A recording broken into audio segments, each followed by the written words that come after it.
I'm Jen Taylor Skinner, and this is the Electorette. Today's conversation is on women with incarcerated loved ones with Gina Clayton-Johnson. Isn't that nice?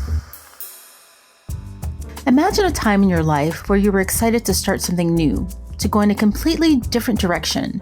Maybe you were starting a new job or moving to another city or going off to college.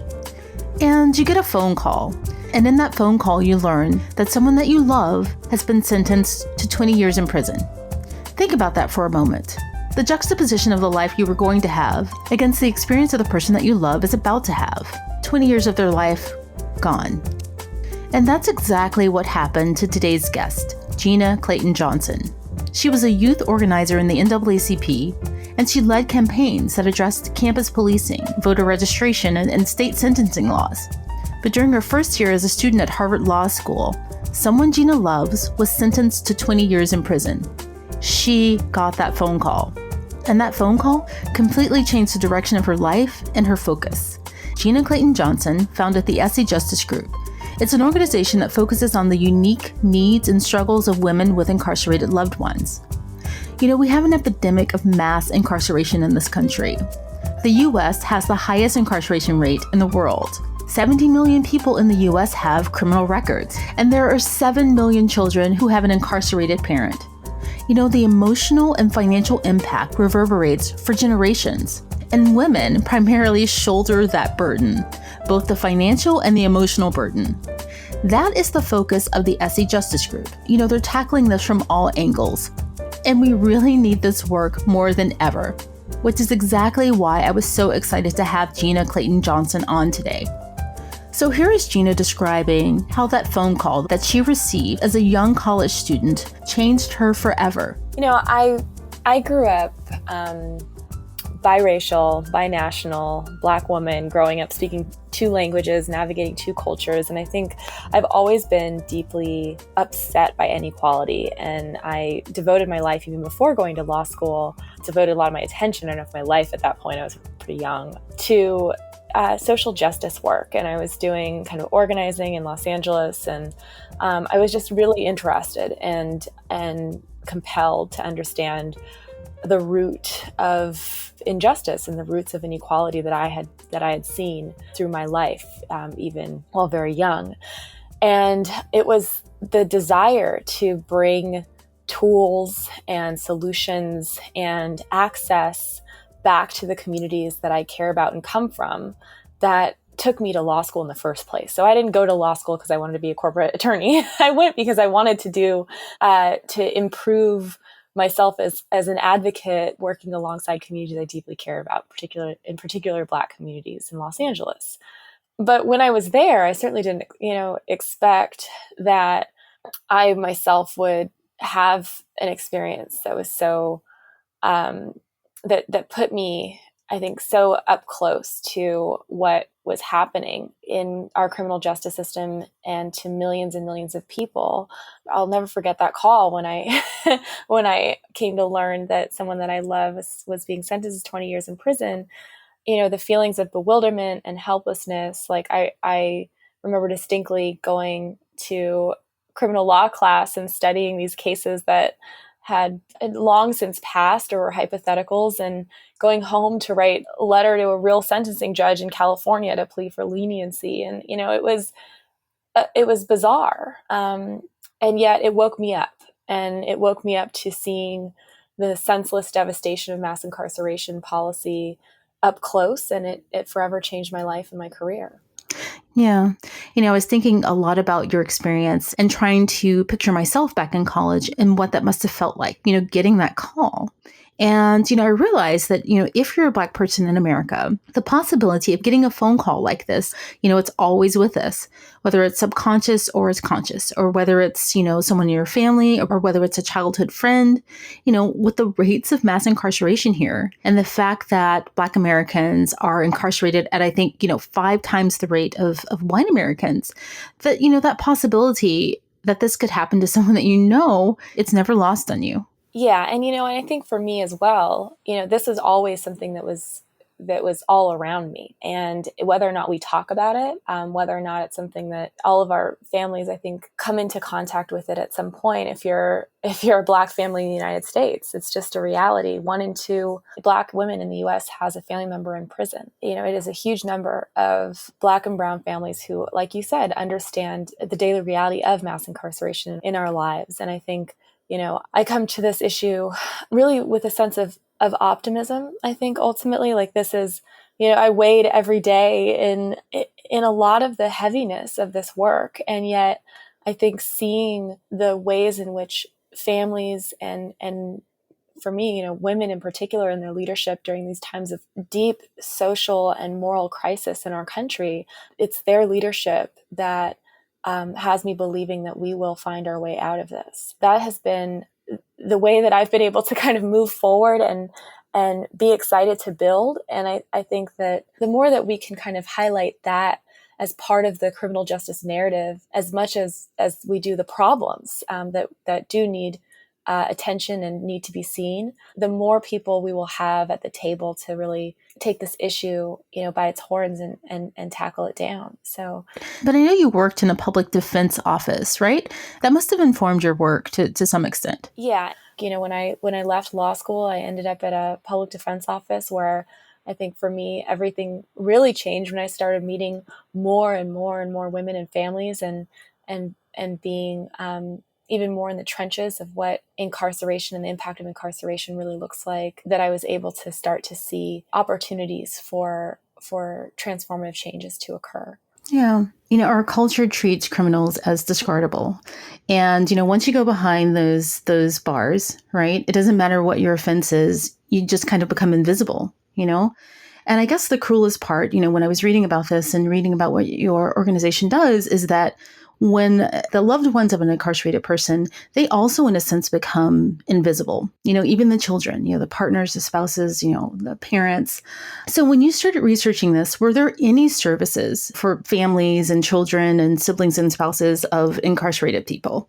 Not enough. There are absolutely organizations oftentimes started by women, I found, who had loved ones behind bars who were then trying to use their own knowledge of the system to start a support group or to build and put together a resource guide for their area. But, when I started Essie Justice Group, there was certainly no national support and advocacy group for and of women with incarcerated loved ones. And that to me seems so absurd. Like, here we have 1 in 4 women in the United States who has a family member in prison. And you look at the history of women in movements and how critical the voice of women have been. You look at the power of Mothers Against Drunk Driving, who, because of having experienced loss, came together from that place of pain and loss to change thousands of laws in this country. It felt to me absurd that we were not kind of doubling down on the resilience and the leadership and the strategy that women are in a micro way employing every single day to kind of keep their families afloat, to bring people back from jails and prisons successfully and re-enter them into society and community and family. Why were we not seeing these kinds of solutions be the things that we were deferring to in legislative policy and our strategies for organizing? I remember last year, I think year and a half ago, I was at an event and I pulled aside Eric Holder, who I happened to, for whatever reason, be in the same space with. And I said to him, you've been talking about reentry, and what I've never heard you say, or quite frankly, anyone with the kind of prominent position and the ability to invest real money into reentry support. And reentry, what I mean by that is when someone comes home from prison, they're reentering into community and family. What we never talk about is that women are the reentry system of this country.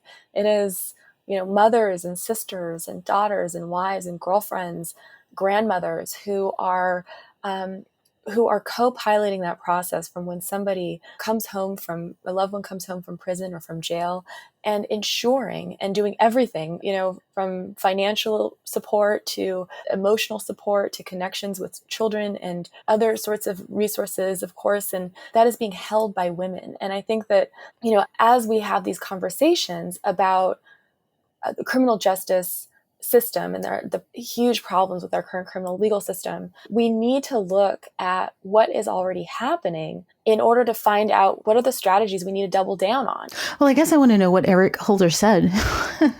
What did he say? You know what he did? I will never forget, he put his hand on my arm and he grabbed me like this was the first time he'd ever heard this before. And he said, I've just never even thought about that. And I'm embarrassed. He said, I'm embarrassed that I have never thought about that. And it makes so much sense.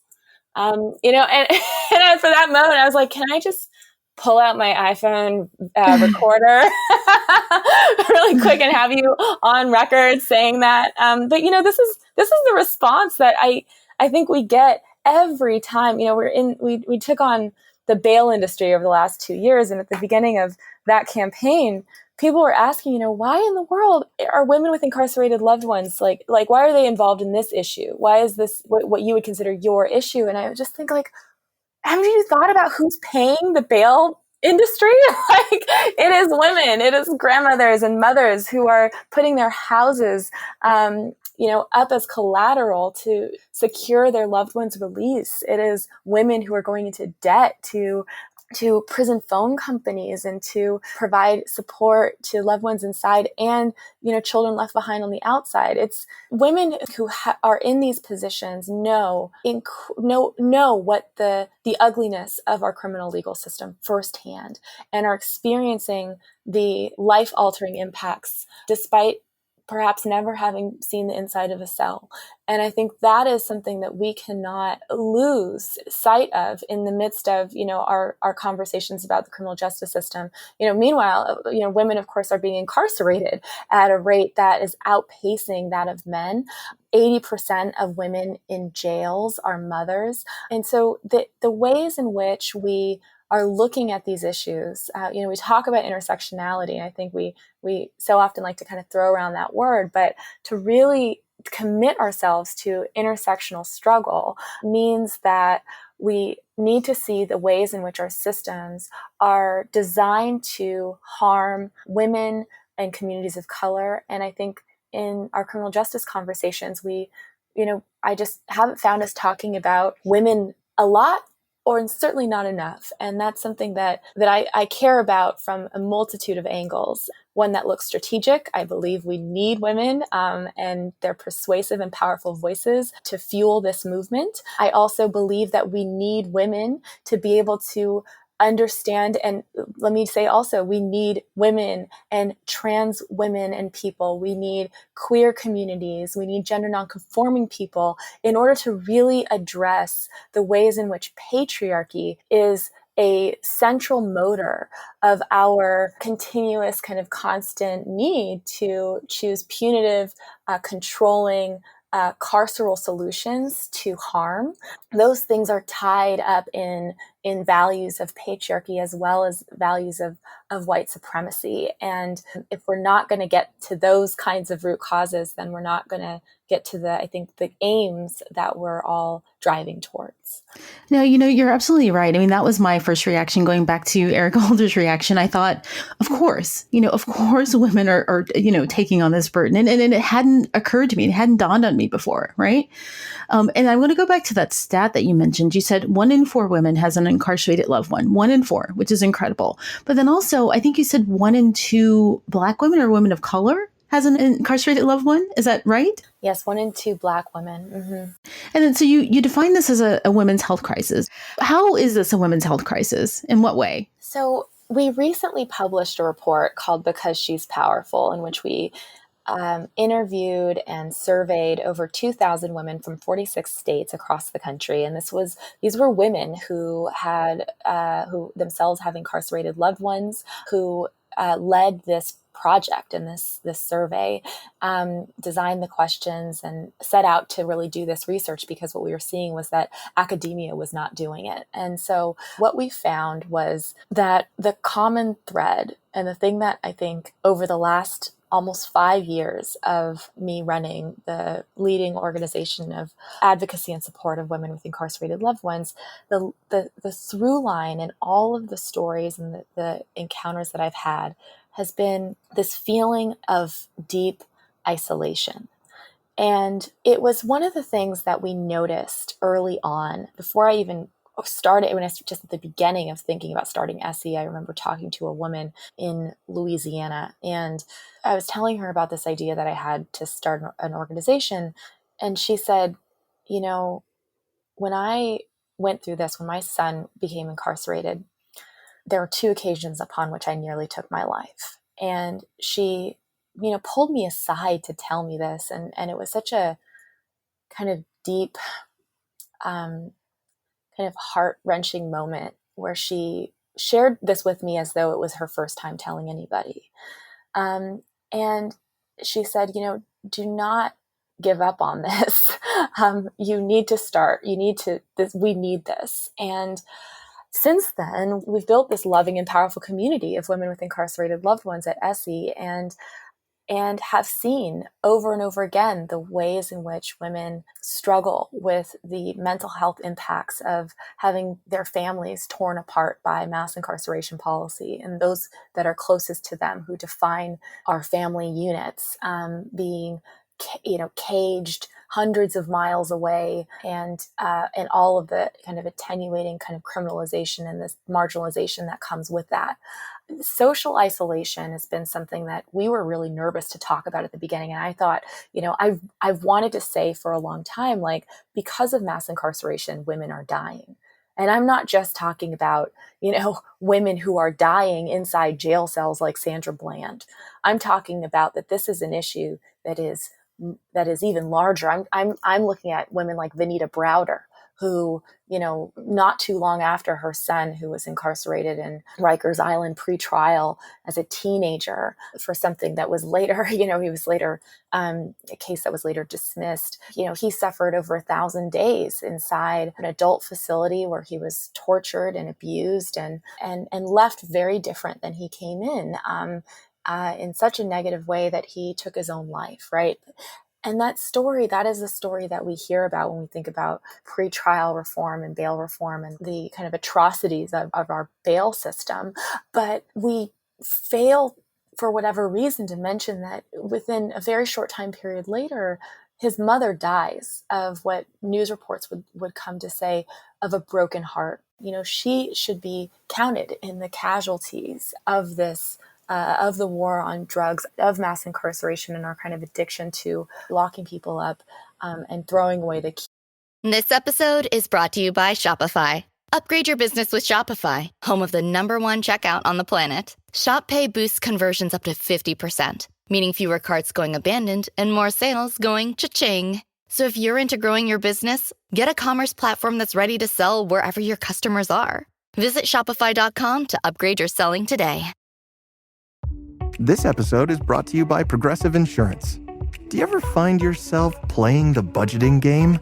Well, with the Name Your Price tool from Progressive, you can find options that fit your budget and potentially lower your bills. Try it at progressive.com. Progressive Casualty Insurance Company and Affiliates. Price and coverage match limited by state law. Not available in all states. One of the things that's always stayed with me was, the personal accounts of women who had incarcerated loved ones, right? The words lonely and isolation, I kept reading that over and over again. And, that was a theme. Being incarcerated, it breaks up communities, and it's intended to isolate people from society. I mean, that's the whole point. But what that means is that everyone who's peripheral to them, they also experience this isolation, right? They're also isolated in a sense, even though they aren't locked up. There's this sense of guilt by association. Also, one other point is that, talking about women's loneliness, just talking about women's loneliness generally, you run the risk when you bring that up of people dismissing it as being, a non-issue or not important. Talking about loneliness is unimportant or trite, right? Especially in the context of something as big as criminal justice.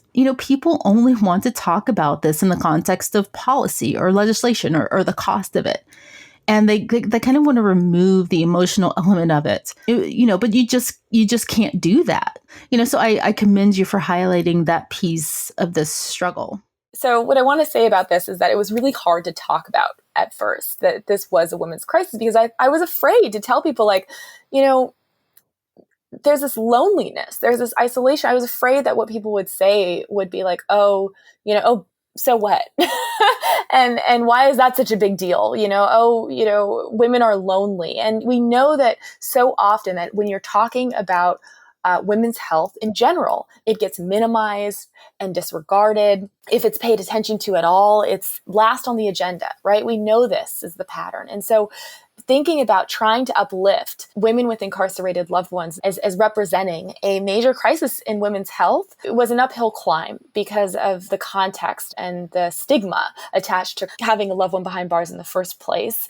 And so a couple things changed that. I think one was actually the passing of Vanita Browder, was that we were able to say, like, look, here is an example of what we see all of the time. We are seeing these kinds of mental health effects that look like suicidality, that look like, severe depression, which if you understand what's happening because of mass incarceration is understandable and expected, perhaps, but for some reason we're not discussing it. And the second thing that happened was that I was fortunate enough to have an opportunity to hear the former Surgeon General of this country speak, Dr. Gupta. And when he spoke, he talked so persuasively about, and from a deep sense of conviction about the fact that today in the United States, our health crisis is one of isolation, of loneliness. He said, we have a crisis of loneliness.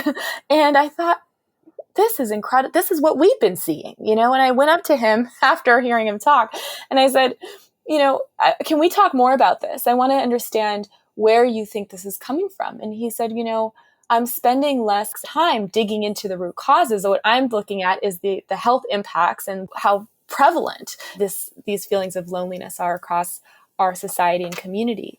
And I thought, well, we can fill in that gap. I can tell you that, for the last 40 years, the United States has been on a mission to separate people from each other, to separate ourselves from our loved ones. If you think about the point of incarceration, what it's designed to do, it is designed to separate us with bars and concrete and distance and stigma. It is creating social isolation at such a large scale, and particularly in Black and Brown communities, that what we have called it at Essie Justice Group in the report that we just published called Because She's Powerful, we call it political isolation. We think this is actually a whole new level of kind of social crisis that needs to be dealt with, and that if we can name it, we can also address it. And so we've named it political isolation because we see it as fundamentally weakening the political power of women and of communities of color, particularly Black and Brown women. We are,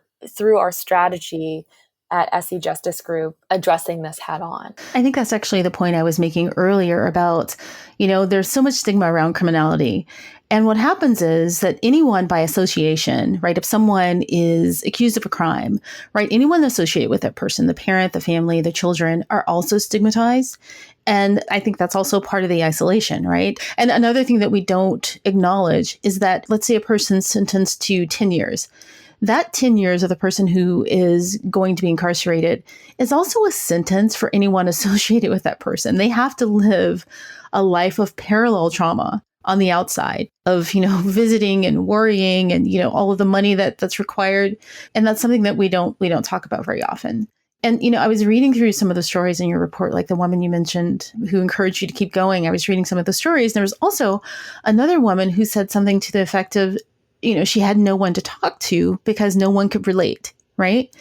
And, and I would imagine that, not only would she not have anyone to talk to because maybe there is no one else in her community that has someone who's incarcerated, but, maybe there's some shame involved, right? Just because of how we stigmatize people who are in the system. Absolutely. And I think the impact of shame on our social justice movement and our criminal justice reform movement is something that has been a really, really large barrier because people don't want to come and speak out at community meetings and at Board of Supervisors meetings and, at the State House and in political spaces to help shed light on what's happening if they feel like they're going to be further marginalized by having done so. There are also some very real consequences. We found the system to be quite mean in terms of retaliation. And so that a lot of people are rightfully afraid that their loved ones inside might suffer if they come out and say something about the ways in which they're being treated or abused.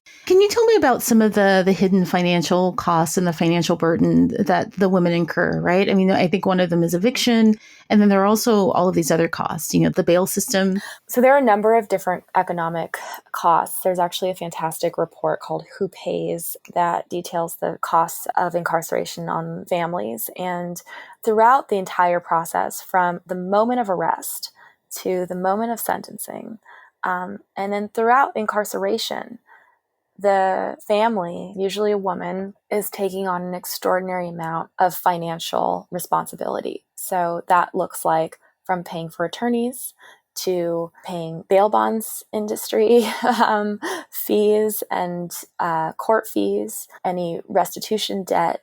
It looks like taking on the costs of the commissary support we pay to be able to talk to our loved ones via phone.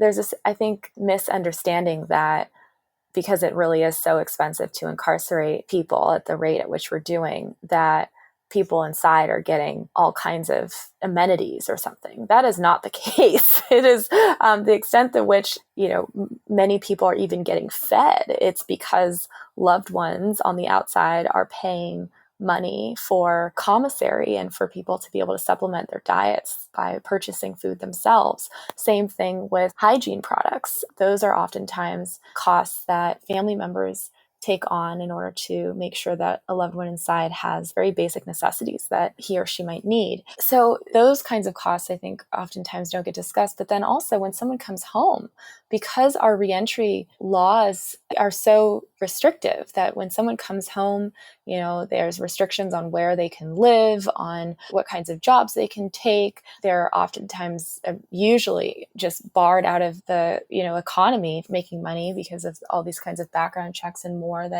and discrimination against people who have served any time. That means that it is a family member or somebody who is helping to financially care for that person until they can get back up on their feet, if they can at all, right? And so these are the kinds of economic impacts that we see actually being held primarily by women, which is why mass incarceration has been a driver of women's poverty, as well as a way in which women who are already in poverty have not been able to, climb out because of all of these kinds of barriers and taxes and fees that come from our mass incarceration policies. So you described the bail money system as deadly. How exactly is it deadly? Oh my goodness. Well, Sorry. Yeah, our system of money bail is killing people. We know this because of, I think, stories that we're at this point all very too familiar with.